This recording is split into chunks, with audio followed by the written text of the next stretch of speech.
Hi hello friends, എല്ലാവർക്കും നമ്മുടെ സുമി മുഫാസ് മനസ്സിലോട്ട് സ്വാഗതം. അപ്പം നമ്മുടെ കാറ്റത്തെ കിളിക്കൂടി നമ്മുടെ നിധിയുടെയും സുധീഷിൻ്റെയും പുതിയ വിശേഷങ്ങൾ എന്തൊക്കെയാണെന്ന് അറിഞ്ഞാലോ. നമ്മുടെ വീഡിയോസൊക്കെ കേൾക്കുന്നതിനോടൊപ്പം തന്നെ ഒന്ന് ലൈക്ക് അടിക്കാനും അതോടൊപ്പം ഹൈപ്പ് ചെയ്യാനും മറക്കരുത്. നമ്മുടെ ചാനൽ ആദ്യമായിട്ടാണ് കാണുന്നതെങ്കിൽ ഒന്ന് സബ്സ്ക്രൈബ് ചെയ്തുകൂടെ വെക്കുക കേട്ടോ. അപ്പോൾ എല്ലാവരും നമ്മുടെ വീഡിയോ നല്ല രീതിയിലൊരു സപ്പോർട്ട് തരിക. അങ്ങനെ നമ്മുടെ നീതുവിനെയും കൂട്ടി നമ്മുടെ ഹരീഷ് പോവാണ്. അങ്ങനെ പോയി കഴിഞ്ഞ ശേഷം ഹരീഷും നീതുവും കൂടെ ചേർന്ന് ഒരു തീരുമാനം എടുക്കുകയാണ്. കാരണം സുഭാഷ് ഏട്ടൻ്റെ വിവാഹം കഴിക്കാത്തിടത്തോളം നമ്മളിപ്പോൾ വിവാഹം കഴിച്ചു കഴിഞ്ഞാൽ സുഭാഷ് ഏട്ടൻ്റെ ഭാവി അത് ബാധിക്കും. അതുകൊണ്ട് നമുക്ക് ഒരു തീരുമാനം എടുക്കാം.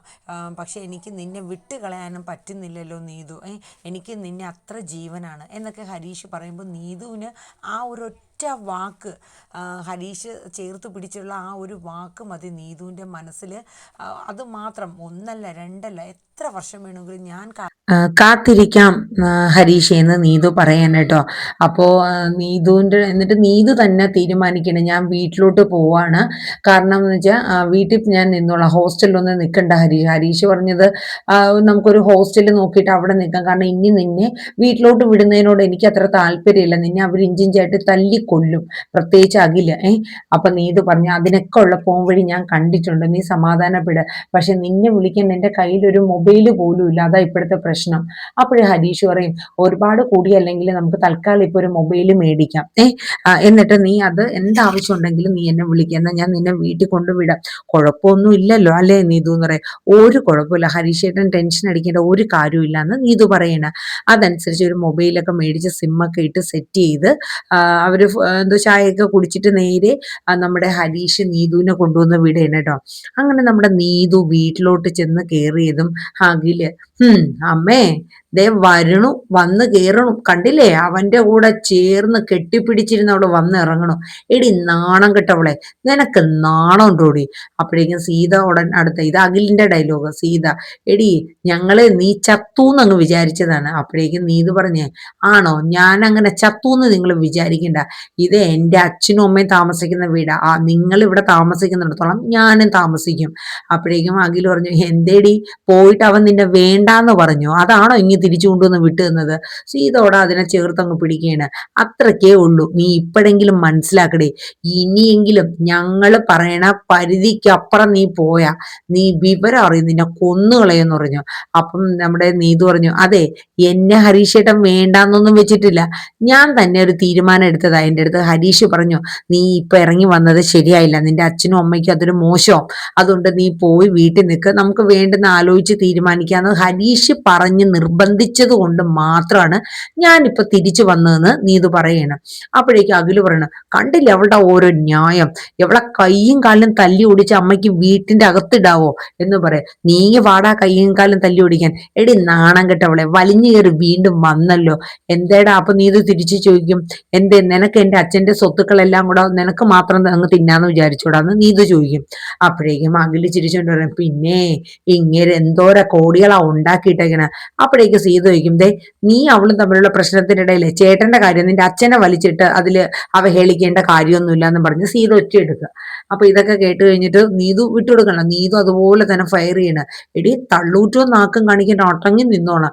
അമ്മേ എവളെ ഇനി മേലിൽ പുറത്ത് വിടരുത്, എവളെ കൈയും കാലും തല്ലി പിടിച്ച് അവളെ വീട്ടിനകത്ത് ഇട്ടിരുന്നാൽ മതി, നീങ്ങി വാടാ കൈയും കാലും തല്ലി പിടിക്കാൻ. അപ്പോഴേക്കും അഖില് ചെന്നിട്ട് ഒരു വടിയൊക്കെ എടുത്തോണ്ട് വരികയാണ്. ഞാൻ തല്ലൂടി, നീ എന്ത് ചെയ്യൂടി എന്ന് എനിക്കൊന്ന് കാണണോടാന്ന് പറഞ്ഞ് നിൽക്കുമ്പോ ചന്ദ്രൻ വന്ന് ഇവരെ രണ്ടുപേരെ അങ്ങോട്ട് മാറ്റി നിർത്തുകയാണ്.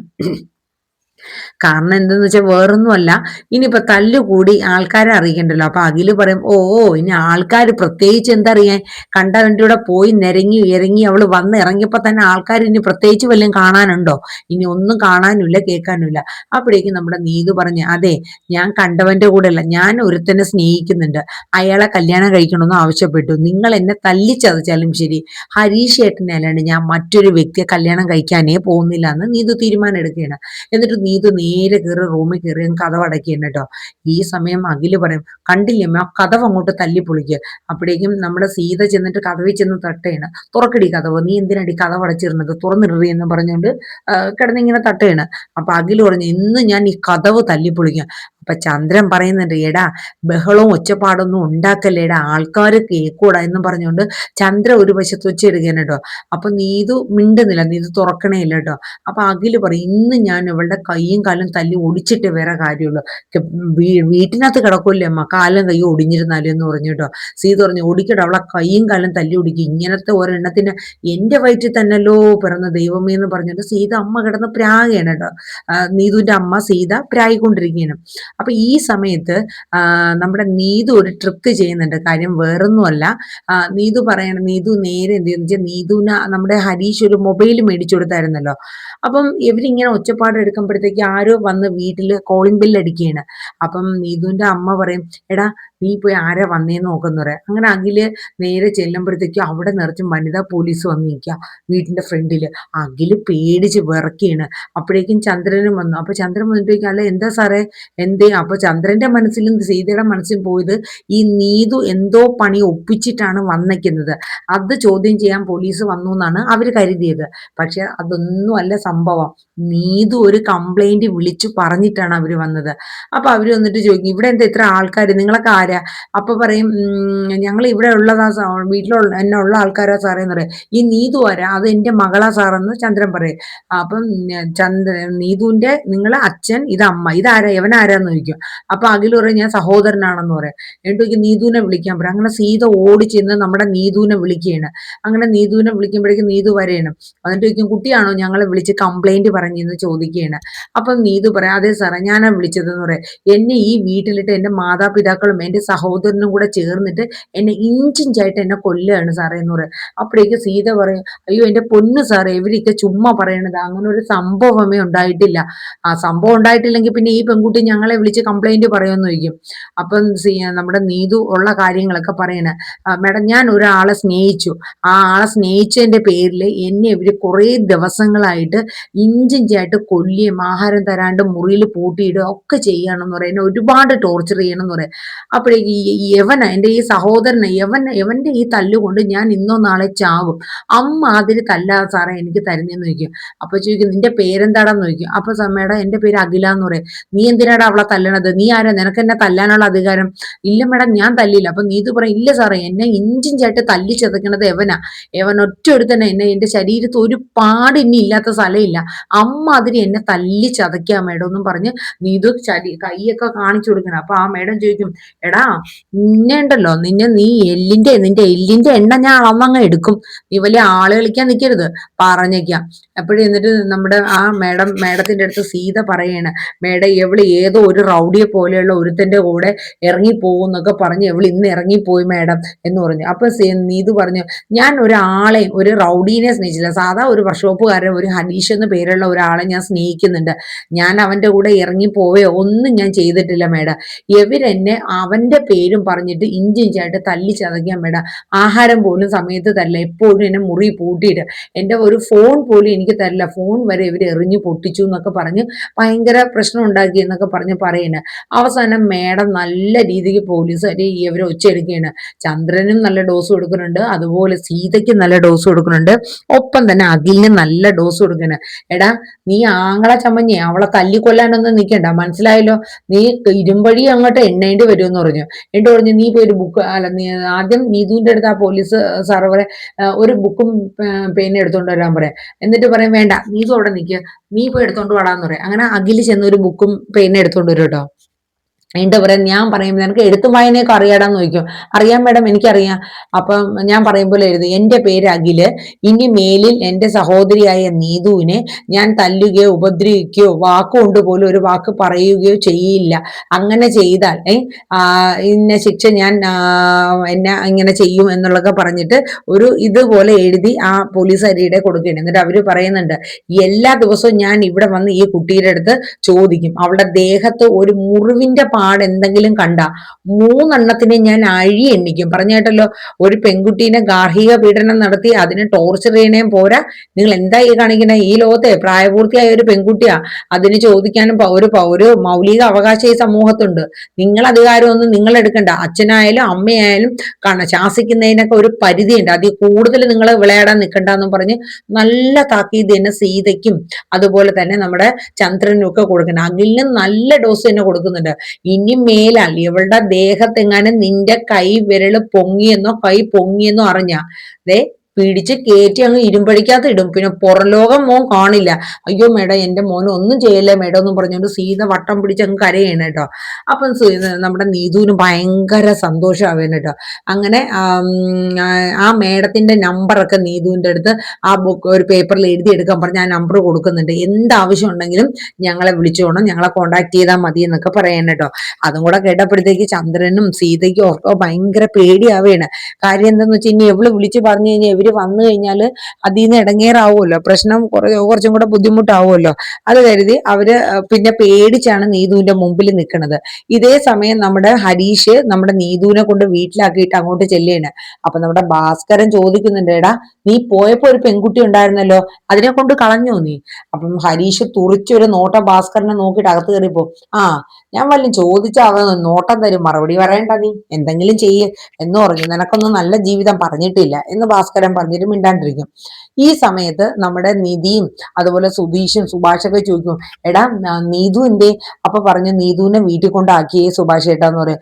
വീട്ടിൽ കൊണ്ടാക്കിയോ? നീ എന്ത് മണ്ടത്തരോടാ കാണിച്ചു? എടാ നിന്നെ വിശ്വസിച്ച് വന്നൊരു പെൺകുട്ടിയല്ലേ, നീ എന്തിനാ അവളെ വീട്ടിൽ കൊണ്ടാക്കിയെന്ന് സുധീഷും ചോദിക്കുകയാണ്.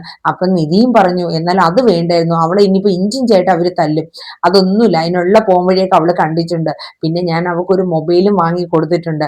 ഞങ്ങൾ എന്തായാലും ഒരു തീരുമാനം എടുത്തിട്ടുണ്ട്, സുഭാഷ് ചേട്ടന്റെ കല്യാണം കഴിഞ്ഞ് 1-2 വർഷം കഴിഞ്ഞിട്ട് കല്യാണത്തെ കുറിച്ച് പോലും ഞങ്ങൾ ചിന്തിക്കുന്നുള്ളൂ. ഇപ്പോഴത്തെ മാനസികാവസ്ഥയിൽ ഞങ്ങൾക്ക് അതൊന്നും, കല്യാണത്തെ കുറിച്ച് പോലും ഞങ്ങള് മനസ്സിൽ പോലും ആലോചിച്ചിട്ടില്ല. പിടിയെന്നൊന്നും അങ്ങനെ കല്യാണം കഴിക്കാൻ പറ്റില്ല സുഭാഷ് ചേട്ടാ.